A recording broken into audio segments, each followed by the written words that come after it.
The night my son parked a brand new $95,000 luxury SUV in front of a ballroom full of guests, he believed it was the most impressive anniversary gift anyone had ever seen. He had the vehicle washed twice that afternoon. A white satin ribbon stretched across the hood. Golden balloons floated from both mirrors. His wife stood near the entrance wearing a silver dress, surrounded by relatives, friends, business partners, and people they wanted to impress. My son raised a champagne glass and told everyone the car represented 10 years of love, sacrifice, and success. Then he handed his wife the keys. The guests applauded. Cameras flashed. His wife covered her mouth and began crying. For several minutes, the two of them posed beside the vehicle, as if their entire life had finally reached the level of luxury they believed they deserved. What none of those guests knew was that the car had not been purchased with my son's money. It had been financed using my identity, my social security number, my retirement income, my address, and a forged electronic signature carrying my name. My son believed I had not noticed. He believed a 72-year-old widower would not understand a complicated financing agreement. He believed I would protect him because he was my only child. He believed I would never allow anyone to embarrass him publicly. And he believed the dealership had accepted his first payment. It had not. I had already reported the loan as identity theft. The lender had frozen the account. The dealership had demanded the vehicle's immediate return. But I asked them not to collect it from his driveway. I asked them to wait. I wanted my son to drive that car to his anniversary party. I wanted him to display it beneath the ballroom lights. I wanted him to tell everyone how successful he had become. Then, when the repossession truck entered the parking lot, I wanted every lie standing beside the same vehicle. My son was still smiling when the tow operator lowered the metal arms beneath the rear wheels. He shouted that the car was fully paid and legally registered. The dealership representative handed him a folder. My son opened it. The color disappeared from his face. Then he looked across the parking lot and saw me standing beside the entrance. That was when he understood. I had not come to celebrate his anniversary. I had come to reclaim my name. My name is Leonard Price. I am 72 years old. For most of my life, I believed a father's job was to protect his child from humiliation. I believed family mistakes should remain private. I believed public consequences created permanent damage. And I believed that no matter how irresponsible a son became, his father should always leave one final door open. My son, Brandon, knew that. He used my patience like credit. He used my guilt like collateral. He used my grief like a password. And eventually, he used my identity to purchase a luxury car he could never afford. He believed I would pay to prevent embarrassment. Instead, I let the truth arrive on a tow truck. Before I continue, tell me where you are watching from in the comments.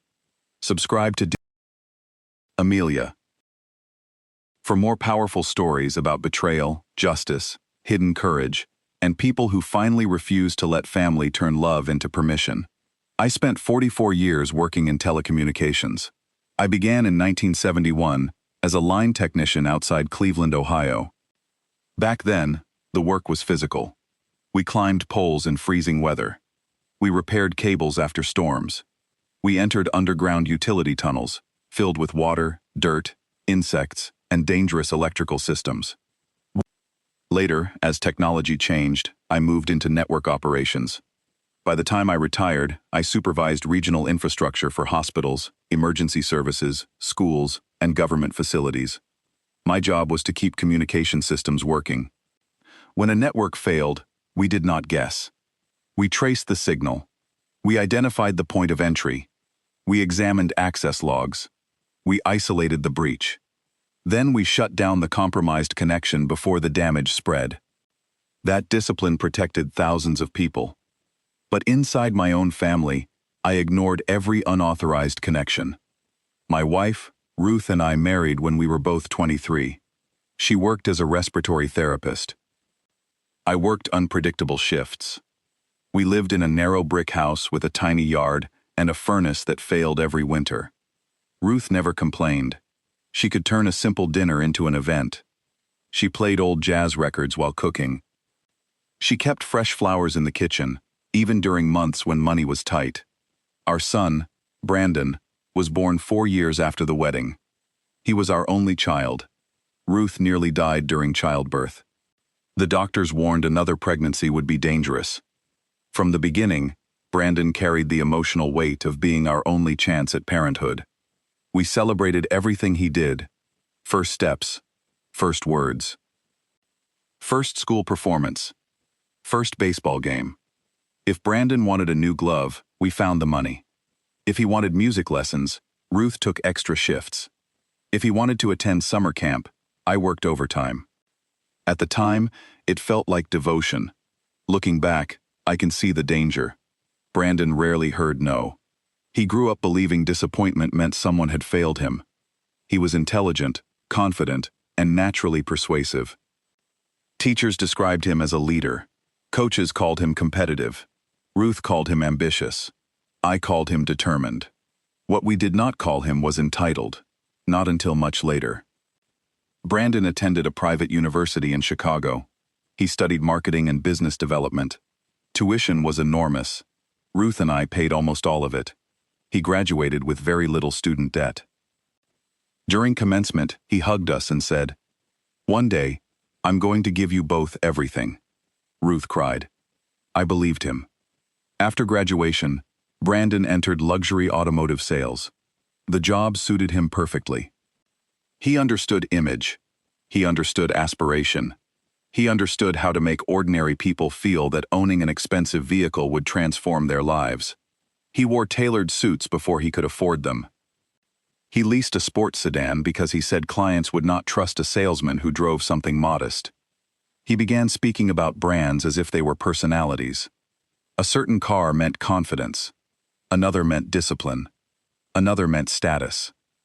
Brandon eventually left sales and started a small automotive consulting company. He claimed he helped executives and business owners obtain rare vehicles. His social media showed him standing beside luxury cars, private garages, and dealership showrooms. The photographs looked impressive. The business was less impressive. Brandon made money occasionally, but not consistently. He spent constantly. Then he met Vanessa. Vanessa worked in public relations. She was polished, attractive, socially ambitious, and deeply concerned with appearances. She did not simply want nice things. She wanted other people to see her possessing nice things. The first time she came to our home, she complimented Ruth's cooking. Then she asked whether we planned to renovate the kitchen. Ruth laughed. The cabinets still close. Vanessa smiled politely. She did not understand the joke. Brandon and Vanessa married after 2 years of dating. The wedding was expensive, not because of the number of guests, because every detail needed to appear exclusive.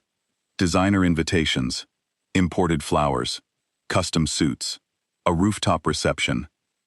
A photographer who traveled from New York. Ruth and I contributed $35,000. Vanessa's parents contributed less, but spoke publicly as if they funded everything.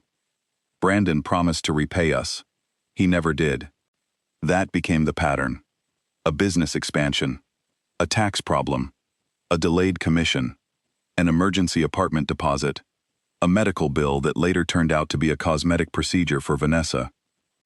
Every request arrived with a story. Every story ended with the same expectation. Dad would solve it. Ruth remained more forgiving than I was. He'll mature, she said. He's under pressure. He wants to prove himself. He's our son. Those 4 words ended many arguments. Then Ruth became ill. She had spent decades helping patients breathe. In the end, lung cancer slowly took her own breath. The diagnosis came when we were both 68. Treatment gave us 18 months. During that time, Brandon visited often at first, then less often. He said hospitals made him uncomfortable. He said his business required travel. He said Vanessa was struggling emotionally. Ruth defended him. Even while dying, she protected our son from responsibility. The final week of her life, Brandon arrived wearing an expensive coat. Ruth was awake but weak. She held his hand and told him to look after me. He cried. He promised. I watched the moment. I believed the promise mattered. After Ruth died, the house became unbearably quiet. I left her flowers in the kitchen for months. I continued playing the jazz records she loved. Sometimes, I thought I heard her moving upstairs. Grief can turn a house into a place where memory behaves like sound. Brandon began visiting more often. At first, I thought he was honoring Ruth's request. Then his questions changed. He asked about her life insurance. He asked whether my retirement income had increased after her death. He asked whether the house remained mortgage-free. He asked whether I had updated my beneficiary documents. I answered cautiously. He accused me of becoming secretive. I told him financial privacy was not secrecy. He said family should not need privacy. That sentence stayed with me. People who respect boundaries understand why they exist. People planning to cross them describe boundaries as rejection. Brandon and Vanessa's lifestyle continued expanding. They moved into a luxury condominium downtown. They joined a private social club. They leased 2 vehicles. They took expensive vacations. They hosted parties. Every photograph showed success. Behind the photographs was debt. I did not understand how much debt until later. The first warning came from a credit monitoring service. Ruth had enrolled us years earlier, after a data breach affected her hospital. I received an email stating that a new automotive loan had appeared under my name. Loan amount, $95,450. Lender, Meridian Prestige Financial. Vehicle, 2025 Black Luxury Performance SUV. Dealership, Stanton European Motors. My first thought was fraud by a stranger. I called the lender. The representative asked for verification. My social security number, date of birth, address. Then she pulled up the account. The loan had been approved 3 days earlier. The application listed my annual retirement income. It listed my home as collateral support. It included electronic copies of my driver's license. The financing agreement contained my digital signature. I had never entered the dealership. I had never applied for a loan. I had never signed anything. The representative became cautious. She asked whether a family member had helped me with the application. That question told me she had seen something in the file. I asked whose contact information appeared. The email address belonged to Brandon. The phone number belonged to Vanessa. For several seconds, I could not speak. The representative repeated my name. I told her the application was fraudulent. She transferred me to the identity theft department. The investigator asked whether Brandon had permission to use my identity. No. Had I agreed to co-sign? No. Had I authorized him to submit documents? No.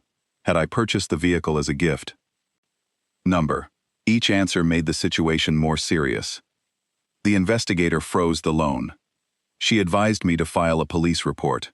I hesitated. My son had used my name to buy a car. My first reaction should have been anger. Instead, I felt shame. Not shame for what I did. Shame that the person who did it was mine.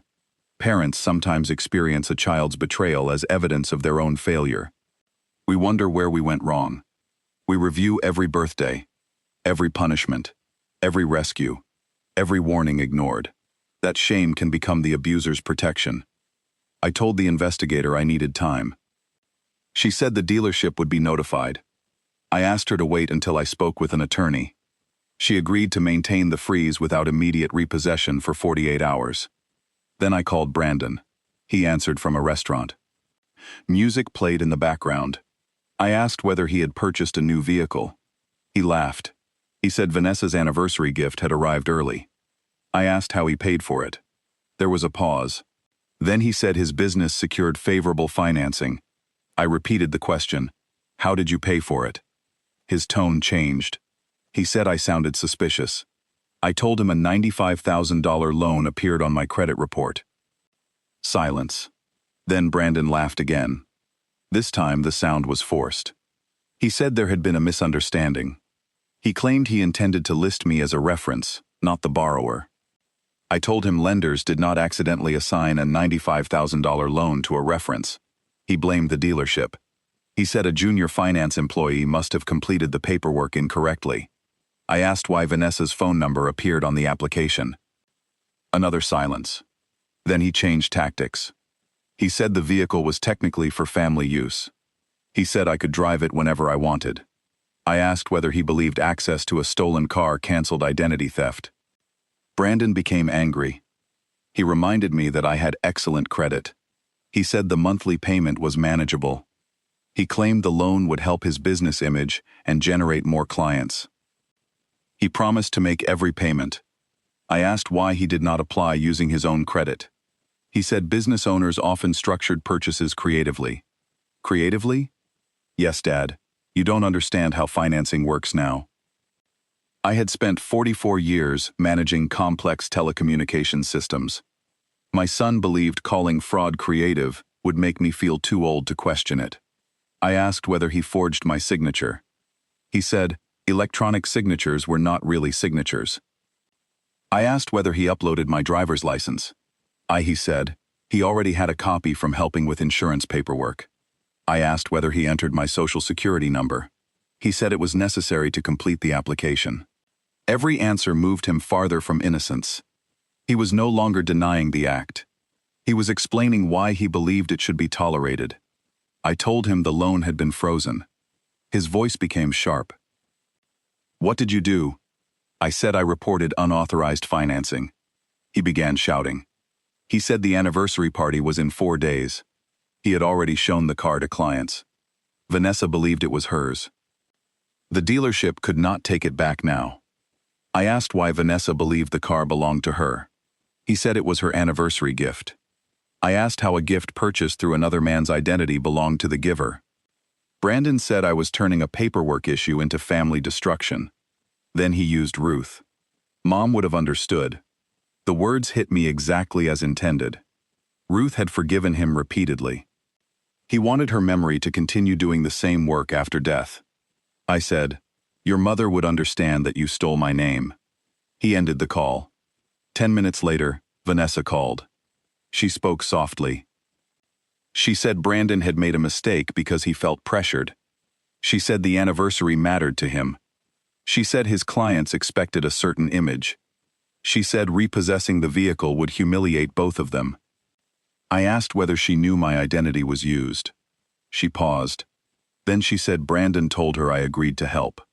I asked why her phone number appeared as mine. She said the dealership needed a responsive contact. I asked whether she signed any documents. She said no. Later, evidence proved that was a lie. Vanessa began crying. She said the party invitations had already gone out. She had posted the vehicle online. She could not explain its disappearance. I told her the explanation was simple. The car was never yours. She called me cruel. Then she ended the call. That evening, I contacted an attorney named Marjorie Wells. Marjorie had handled Ruth's estate. She specialized in financial exploitation and identity fraud. She listened without interrupting. Then she asked whether Brandon had access to my personal documents. Yes. After Ruth's death, he helped organize insurance records. He copied my license. He knew my social security number from old tax files. He knew my retirement income. He knew my address, employment history, and security information. He possessed almost everything needed to impersonate me. Marjorie asked whether I wanted to pursue criminal charges. I said I did not know. She replied, "You do not need to decide how much mercy he receives before you protect yourself." That sentence gave me permission to separate safety from punishment. We began with protection. The lender marked the account as identity theft. Credit bureaus froze my profile. Fraud alerts were added. My bank passwords changed. My retirement accounts received verbal security codes. All digital copies of identification were replaced. Marjorie contacted the dealership. Stanton European Motors had already begun an internal review. The finance manager, Colin Barrett, agreed to meet. The dealership was enormous. Glass walls, polished floors, vehicles displayed beneath white lights like museum pieces. Colin brought the entire financing file. The application was sophisticated. Brandon had submitted my license, my retirement statements, a utility bill showing my address, a bank statement, a forged electronic authorization. The signature was created from an image copied off a property document. The application stated that I was purchasing the SUV for my son's company, but would remain primary borrower. A video verification call had been completed. I had not appeared on the call. A man wearing a cap and glasses claimed to be me. The image quality was poor. The man was Brandon. Colin looked embarrassed. The dealership's verification process had failed. But Brandon had deliberately designed the failure. Vanessa held the camera. Her voice could be heard confirming details. Both participated. Colin explained that the SUV could be repossessed immediately because the financing agreement was fraudulent. The vehicle remained dealership property until valid financing existed. Brandon had made no legitimate payment. The $10,000 electronic down payment came from a bank account that later rejected the transfer for insufficient funds. He did not even use his own money for the deposit. The entire purchase rested on my identity and money that did not exist. I asked when the dealership planned to collect the vehicle. Colin said the next morning.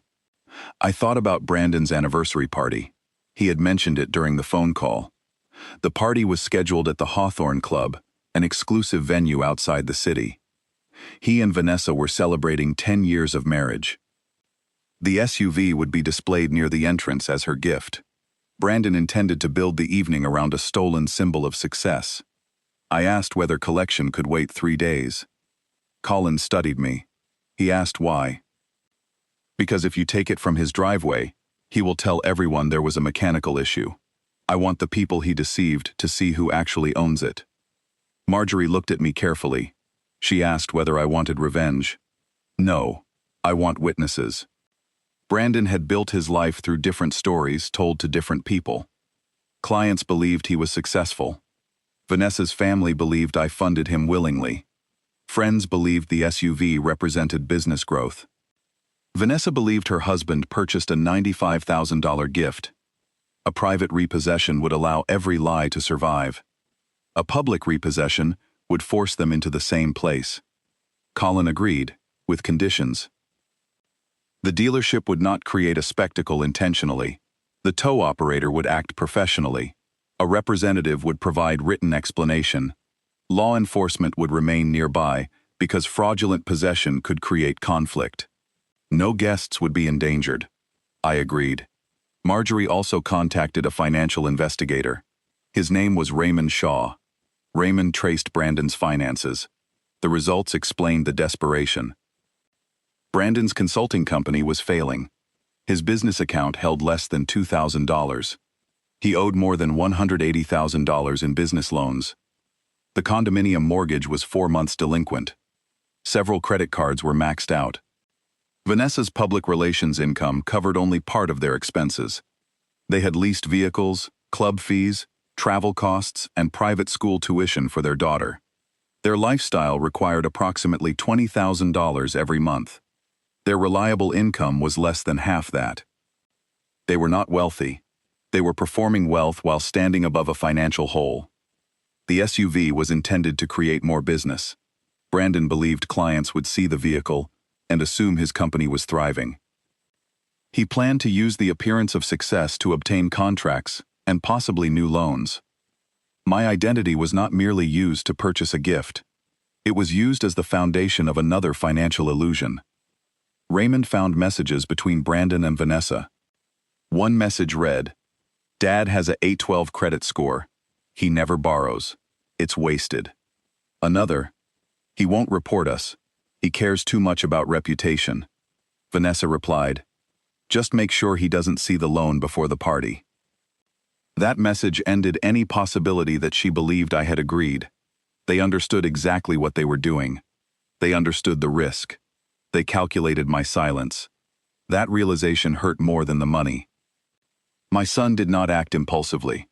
He analyzed my character. He decided my love made me safe to exploit. The morning of the anniversary party, Brandon called. His tone was calmer. He said he had spoken to a financial advisor. He claimed he could refinance the car into his own name within 30 days. He asked me to withdraw the fraud complaint temporarily. I asked whether his credit qualified. He said that was private. I reminded him my identity had become part of his private business. He said he only needed time. I asked how many payments he could make. He became irritated. Then he said the party would be ruined if anything happened to the vehicle. I replied, "The party is not my responsibility." He lowered his voice. "Dad, everyone important to my business will be there." I understood the unspoken meaning. Public truth could damage him. That was why he wanted private forgiveness. I told him, "You should have thought about that before making my identity part of your business." He hung up. I dressed for the party in a dark suit Ruth had chosen years earlier. It was not fashionable. It fit. I placed her photograph in my pocket. Not because I needed permission. Because grief had made every confrontation feel like betraying her desire for family unity. I needed to remember that unity without honesty was only silence. The Hawthorne Club stood behind iron gates surrounded by manicured gardens. The ballroom overlooked a golf course. Valets directed vehicles toward the entrance. Guests wore formal clothing. A photographer stood near a gold backdrop carrying Brandon and Vanessa's names. And there, beneath decorative lights, stood the black luxury SUV. The vehicle gleamed. A white ribbon crossed the hood. Gold balloons floated from the mirrors. A sign on the windshield read, 10 years, one beautiful journey. The irony almost made me laugh. Brandon saw me near the entrance. Surprise crossed his face. Then relief. He assumed my attendance meant surrender. He walked toward me and embraced me for the photographer. "Thank you for coming, Dad." I looked at the SUV. "Beautiful car." He smiled. "I knew you'd understand." I said nothing. Vanessa approached wearing a silver dress. She kissed my cheek. Her smile was tense. "Tonight is about family," she said. "People who say that during deception usually mean silence." I entered the ballroom. Nearly 120 guests attended. Business partners, clients, relatives, neighbors, Vanessa's parents, several executives Brandon wanted to impress. The tables were decorated with photographs from their marriage. Vacations, holidays, luxury events. Each image showed a life of effortless success. No photograph showed unpaid bills. No photograph showed borrowed money. No photograph showed my name on a loan application. During cocktails, Brandon introduced me to a potential investor. "This is my father. He taught me everything about integrity." The investor shook my hand. I looked at Brandon. He held my gaze for less than a second. Then he turned away. The party began with a video montage. Brandon and Vanessa on beaches, at restaurants, beside expensive vehicles. The final image showed the new SUV. Guests applauded. Then Brandon stood. He held a champagne glass. He spoke about 10 years of marriage. He thanked Vanessa for believing in him. He said success meant nothing without someone to share it with. Then he invited everyone outside for the anniversary surprise. The crowd followed. Music played through outdoor speakers. The SUV waited beneath lights. Brandon removed the decorative cover from the hood even though the car was already visible. Guests laughed and applauded. Vanessa acted surprised. I wondered how many times she practiced the reaction. She covered her mouth. She cried. She embraced Brandon. He handed her the keys. "This is for every mile ahead," he said. Cameras flashed. Vanessa entered the driver's seat. Brandon stood beside the door. Guests gathered around. Then the sound of a diesel engine entered the parking lot. Most people ignored it at first. A flatbed tow truck approached slowly through the gates. Behind it came a black dealership vehicle. The music continued. Brandon saw the truck. His smile disappeared. The tow driver stopped directly behind the SUV. Guests moved aside. Brandon approached angrily. "You have the wrong car." The driver asked whether he was Brandon Price. Brandon said yes. The driver handed him a notice. "This vehicle is being recovered on behalf of Stanton European Motors." Brandon looked at the page. He said the car was financed. The dealership representative, Colin Barrett, stepped forward. The financing agreement has been voided because the named borrower reported identity theft. Whispers spread through the crowd. Vanessa exited the vehicle. She demanded privacy. Colin remained calm. He asked for the keys. She refused. Brandon said the matter was a bank misunderstanding. Colin informed him that the loan application contained forged identity documents and unauthorized use of another person's credit. Guests looked toward one another. Vanessa's father moved closer. Whose identity? Brandon did not answer. Colin looked toward me. The crowd followed his gaze. My son turned. Our eyes met. He finally understood. I had not withdrawn the report. I had not agreed to refinance. I had not intended to forgive him. I walked toward the vehicle. The guests became silent. Brandon lowered his voice. Dad, not here. I asked. Why not here? He looked around. Because this is our anniversary. I replied. My identity was not an anniversary gift. Vanessa's mother gasped. Her father looked at Brandon. You used Leonard's credit? Brandon said there had been a misunderstanding. I told the crowd there was no misunderstanding. My social security number was used. My retirement income was listed. My license was uploaded. My signature was copied. The loan was placed in my name without permission. Brandon interrupted. He said he intended to make every payment. I asked whether he had made the down payment. Colin answered. The transfer was returned for insufficient funds. Another wave of whispers moved through the guests. A business associate asked Brandon whether his company was in financial trouble. Brandon ignored him. Vanessa began crying. She said I was humiliating them intentionally. I replied, You displayed the car publicly. The truth arrived where you parked it. Brandon moved closer. His voice became threatening. You are destroying my business. I looked at the potential investors standing near the entrance. Then I looked back at my son. No, your business was built on money and credit that did not belong to you. The tow operator began positioning the truck. Vanessa still held the keys. Colin warned that refusal to surrender dealership property could result in police involvement. A uniformed officer stepped from the black vehicle near the gate. Vanessa dropped the keys into Colin's hand. The tow operator entered the SUV. He released the parking brake. He guided the vehicle toward the flatbed. The white ribbon remained across the hood. The balloons moved in the evening wind. Guests watched as the anniversary gift rolled onto the truck. The symbolism was impossible to miss. Their success was being physically removed. Brandon stood beside the empty parking space. His suit remained perfect. Everything else had collapsed. Vanessa's father asked how long they had been in financial trouble. Vanessa said this was Brandon's decision. Brandon turned on her. You helped with the application. She denied it. I told them the verification video contained both voices. Vanessa's face changed. Brandon looked at her. The alliance began cracking immediately. She accused him of promising the financing would never be discovered. He reminded her that she demanded the car before the anniversary. She said the vehicle was supposed to attract clients for his business.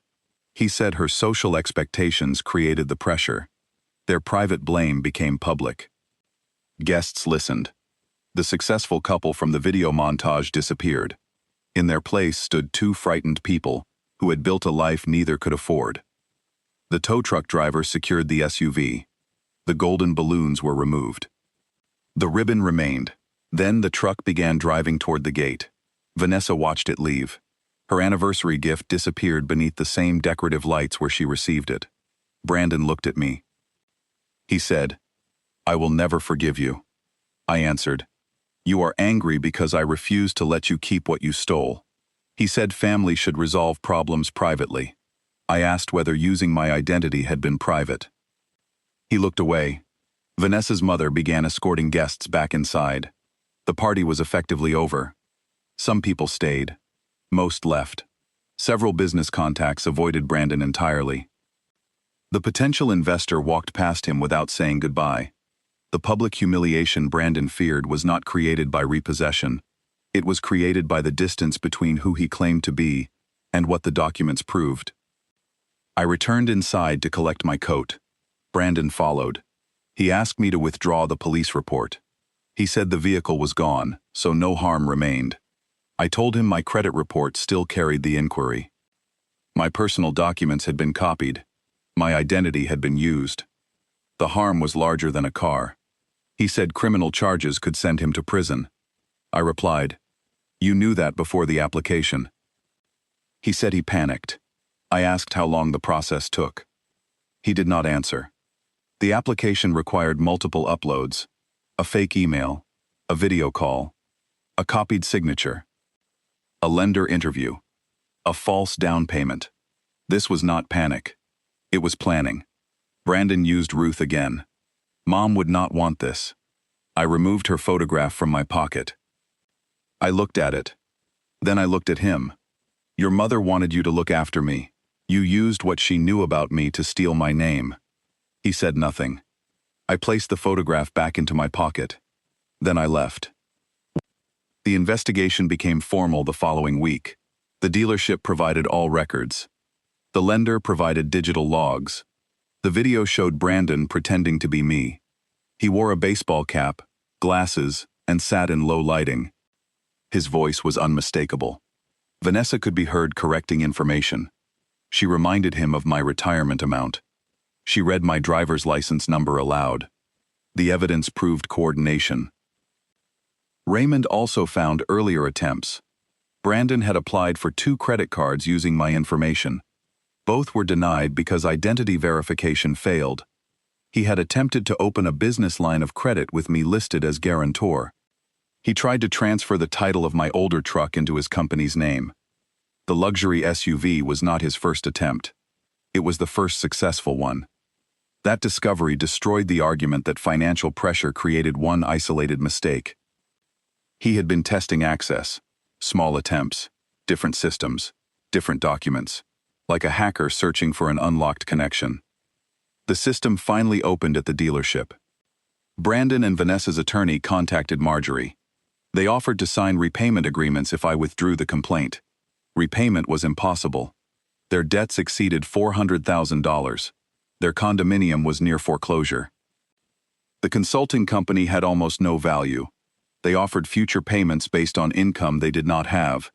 Marjorie advised against private settlement. I agreed. For years, private settlements had been our family pattern. Brandon caused damage. I absorbed it. He promised change. Nothing changed. This time, the public system would handle the truth. Vanessa accepted a plea agreement first. She admitted helping submit false information and participating in the video verification call. She claimed Brandon designed the plan. In exchange for cooperation, she received probation, community service, restitution obligations, and a financial crime record. She filed for divorce within 2 months. She said Brandon's deception destroyed the marriage. That statement ignored her own voice on the recording. But blame became the only asset either of them still possessed. Brandon refused responsibility longer. He said I verbally agreed to help. He said the dealership misunderstood the structure. He claimed the signature was an administrative convenience. He said video quality made identification uncertain. Then investigators recovered messages from his phone. One message to Vanessa read, "Dad will be furious, but he won't call police. He hates public shame." Another, "Once the car is in your name later, the loan won't matter." Another, "If he notices, I'll say he agreed and forgot." That final message affected me deeply.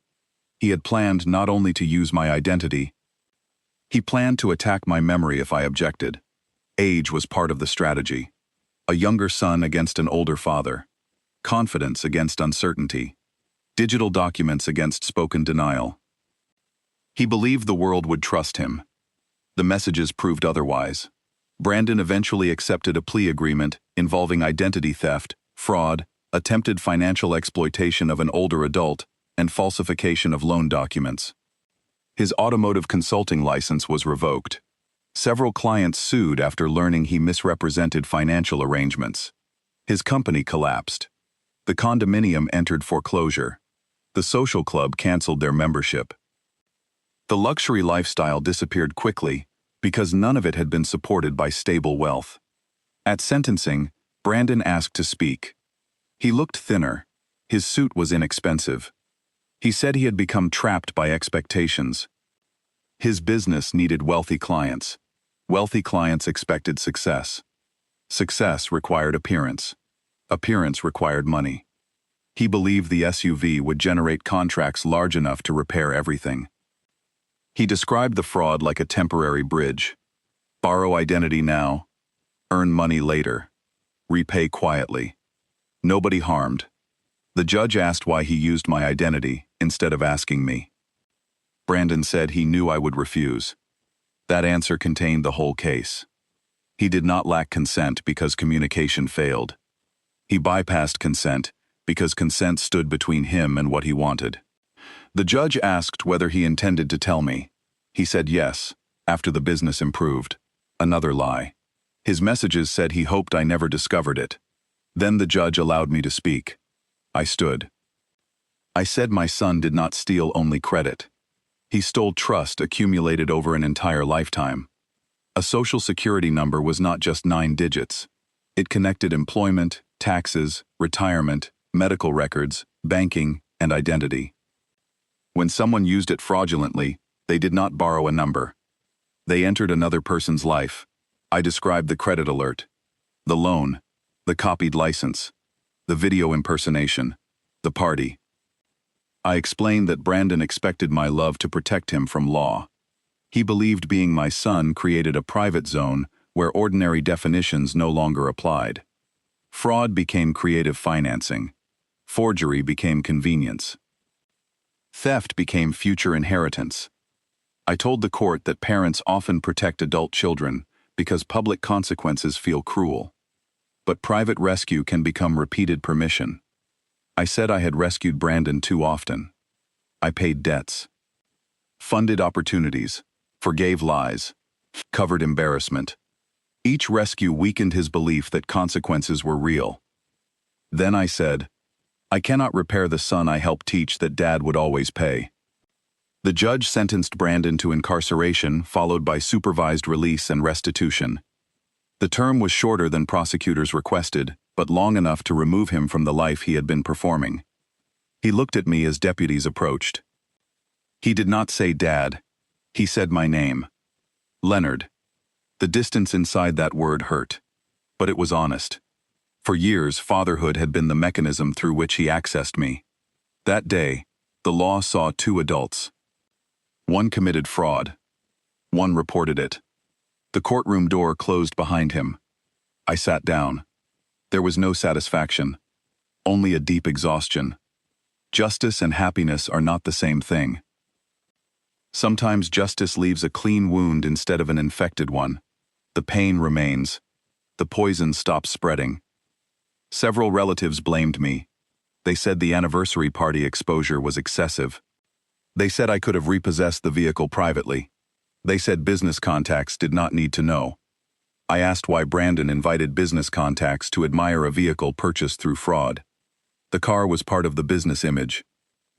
Truth belonged in the same location. Others said Ruth would have wanted forgiveness. I agreed. Ruth forgave easily. But forgiveness did not require allowing him to keep stolen property. It did not require lying to lenders. It did not require paying the loan. It did not require protecting a false reputation. People often use forgiveness to request removal of consequences. That is not forgiveness. That is rescue. I froze my credit permanently, unless I requested temporary access. I placed legal notices on my property records. I moved sensitive documents into a secure institution. I changed estate plans. Brandon was removed as beneficiary and medical decision-maker. A professional fiduciary became responsible for financial matters if I became incapacitated. My remaining estate would support telecommunications scholarships and identity theft assistance for older adults. Brandon would receive a small protected trust only if restitution was completed and independent trustees believed he demonstrated long-term change. Some friends asked why I left anything. Because punishment was not my goal. Protection was. I did not want his future controlled by hope. I wanted it controlled by evidence. I joined a local consumer protection group. At first, I attended quietly. Then I began speaking. Many older adults believed identity theft came from strangers online. Sometimes it did. But family fraud carried unique danger. A stranger might steal a password. A child knew your history, your first pet, your mother's name, your first employer, your signature, your income, your account locations. They also knew which emotions created hesitation, guilt, shame, fear of family division, fear of loneliness. Those emotions could defeat strong security. I told people to freeze credit even if they trusted family. Do not leave identification copies accessible. Review credit reports. Use independent security questions. Require in-person verification for major loans. Do not allow relatives to explain unfamiliar accounts. Contact the lender directly. Most importantly, do not delay, because the suspect is family. Delay gives fraud time to become debt. One woman approached me after a presentation. Her grandson had opened a phone account using her identity. The amount was small. She did not want to ruin his future. I told her, a small theft is often a test. What he learns from your response matters more than the amount. She reported it. The grandson admitted he planned to apply for a credit card next. The small boundary prevented larger damage. I wished someone had told me that years earlier. Brandon's first misuse of money was not the SUV. It began with loans he did not repay, expenses he renamed, promises that disappeared. Every time I accepted the story, I taught him that family access had no limit. The luxury car was the final, visible result of invisible training. Parents should not blame themselves entirely for adult children's crimes. Brandon made his own choices. But I had to acknowledge how my rescues shaped the environment. Truth required inspecting both sides. A year after sentencing, I received a letter from Brandon. The first page blamed Vanessa. The second blamed the dealership. The third blamed pressure from clients. He said the public repossession destroyed his reputation. I stopped reading. He remained focused on the collapse, not the fraud. I placed the letter in a drawer. More arrived, some angry, some emotional. One contained a photograph of him as a child sitting on my shoulders at a baseball game. The message said, "Remember who I was before you decided I was a criminal." I did remember. That was part of the pain. The child in the photograph was real. So was the adult who impersonated me. Remembering innocence did not erase present responsibility. Months later, his letters changed. He began attending financial behavior counseling. He wrote about status addiction. He described how automotive sales taught him to associate vehicles with worth. The better the car, the more successful the person appeared. He began believing appearance created reality. When his business struggled, he did not reduce expenses. He increased the performance. A more expensive suit. A more exclusive club. A more impressive vehicle. He wrote, "I thought if I looked successful long enough, success would catch up. It never did. Debt moved faster." Then came the line that mattered. "I used your name because I believed your love made it safe." He finally understood the core betrayal. Not that he needed a car. Not that financing was difficult. He turned a relationship into protection for crime. I wrote back. I told him I had read the letter. I said change required truth without reward. I did not offer money. I did not discuss the trust. I did not promise immediate forgiveness. Our correspondence continued slowly. After release, Brandon found work in a warehouse. No luxury clients. No tailored suits. No expensive vehicles. He drove an old compact car purchased with cash. He rented a room from a coworker. Vanessa had moved away after the divorce. Their daughter lived primarily with her. Brandon asked to meet. We chose a diner outside Cleveland. He arrived early. That surprised me. For years, people waited for him. He wore jeans and a work jacket. He looked older than his age. We sat across from each other. He apologized. I asked what he was apologizing for. He said, "For deciding your life was available because you loved me." That answer was more accurate than any previous explanation. He said the car was never the true object. The car represented evidence that he had not failed. He wanted Vanessa to believe in him. He wanted clients to believe in him. He wanted himself to believe. My identity became the easiest support. Then he said, "I knew you would say no, so I decided no did not count." I appreciated the honesty. Consent ignored, because it prevents desire, is the heart of exploitation. We did not hug. We did not restore the old relationship. We began with coffee, then occasional lunches, then phone calls. Trust returned in measurements too small to impress anyone. He paid $50 monthly toward restitution. Then $100. Then more when his wages increased. The amounts were modest. Consistency mattered more. He did not ask about my accounts. He did not ask about inheritance. He never again used Ruth's memory to pressure me. The first time he visited my house after release, he stood in the kitchen beneath the same light where Ruth kept flowers. He looked around. Then he said, "I miss her." I replied, "So do I." No manipulation. No financial request. Just grief. That was the first moment I felt my son might still exist beneath the man he became. But boundaries remained. He had no keys, no document access, no power of attorney, no account information. Forgiveness did not require reversing protection. Real change respects the boundary that wrongdoing created. Brandon understood that now, or appeared to. Time would decide. Today, I am 75. My credit has recovered fully. The fraudulent loan was removed. The dealership eventually sold the SUV to another buyer. I saw the same model on the road once. Black paint, large wheels. For a second, the anniversary parking lot returned. The ribbon, the balloons, the tow truck. Then the vehicle passed. It was only a car. That was the lesson. Brandon risked his freedom, marriage, career, and relationship with his father for an object designed to create an impression. The object moved on. The consequences remained. Luxury items promise permanence. They rarely provide it. Character lasts longer than possession. A person can lose a vehicle in one afternoon. A damaged name can take years to repair.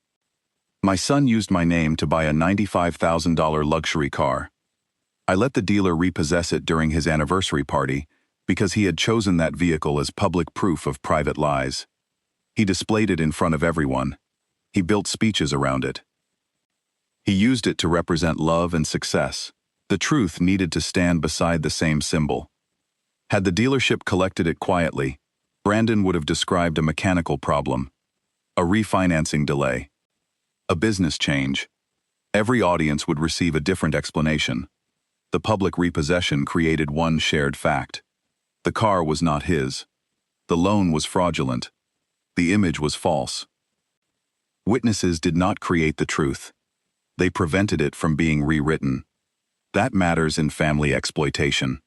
Abusers often survive by separating people. One story for the bank, another for relatives, another for friends, another for the victim. When everyone hears the same evidence, manipulation loses room. Brandon accused me of destroying his reputation. But reputation is what others believe. Character is what a person does when they believe nobody will discover it. He chose the application. He uploaded the documents. He copied the signature. He performed the video. He arranged the party. The tow truck did not create his character. It removed the cover. Some people believe parents should always protect children publicly. Perhaps when children are young. Perhaps when mistakes are private and repairable. But an adult using another person's identity to obtain $95,000 is not a child's mistake. It is an adult decision. Treating serious exploitation like childhood misbehavior insults both the victim and the offender. Accountability recognizes adulthood. It says, You were capable of choosing. Therefore, you are capable of facing what you chose. I once believed rescuing Brandon proved love. Now I believe refusing to participate in his deception was the first honest love I offered him in years. Paying the loan would have protected his image and strengthened his dishonesty. Allowing repossession ended the performance. Allowing prosecution ended the pattern. Allowing restitution gave him a path built on work rather than access. Love that always removes weight prevents strength. A bridge never learns. People do, but only if weight remains long enough for them to understand it. The deepest betrayal was not the monthly payment. It was Brandon's confidence that I would remain silent. He looked at my grief, my age, my history of rescuing him, and he decided those qualities made me predictable. He was right until the moment he saw the tow truck. That evening changed the script. I stopped being the father who absorbed everything. He stopped being the son whose consequences disappeared. The relationship could either become honest or end. For a long time, it nearly ended. What exists now is smaller, careful, sometimes awkward, but real. When Brandon visits, he drives the old compact car. He parks near the street. He brings coffee. He asks how I am. He does not photograph anything. He does not need anyone to admire the car. That change tells me more than every apology. Appearance once controlled him. Now ordinary life does not feel like failure. Perhaps that is what recovery looks like. Not returning to who someone was. Becoming someone who no longer needs the lie. I still keep Ruth's flowers in the kitchen. Sometimes Brandon brings them. Simple grocery store flowers. Nothing impressive. Ruth would have loved them. I no longer ask what she would have wanted regarding consequences. The dead should not be used to silence the living. I honor her by protecting the life we built. I honor her by refusing to let love become a weapon. I honor her by accepting that our son needed truth more than rescue. The anniversary party became one of the most painful evenings of my life. It also became the point where damage stopped spreading. A network breach can remain hidden for years. Once identified, the compromised access must close. Sentiment does not change the procedure. You protect the system. You trace the damage. You rebuild security. Then, perhaps, you create a new connection under different rules. That is what I did. My identity belongs to me. My credit belongs to me. My retirement belongs to me. My name is not collateral for another adult's image. And fatherhood does not transfer ownership of any of those things. If someone you love has used your identity, do not wait. Contact the lender. Freeze your credit. Preserve messages. Change passwords. File reports. Speak to an independent attorney. Do not allow shame to isolate you. The shame belongs to the person who crossed the boundary, not the person who finally enforced it. Small fraud grows in silence. Public truth may feel painful, but hidden debt can follow you for years. My son believed the $95,000 SUV would prove he had succeeded. Instead, it proved how far he had fallen. The tow truck did not steal his anniversary gift. It returned stolen property. The lender did not ruin his business. It rejected fraud. The investigation did not destroy our family. It exposed damage that years of silence had allowed. And I did not betray my son by reclaiming my name. He betrayed the relationship when he decided my name was his to use.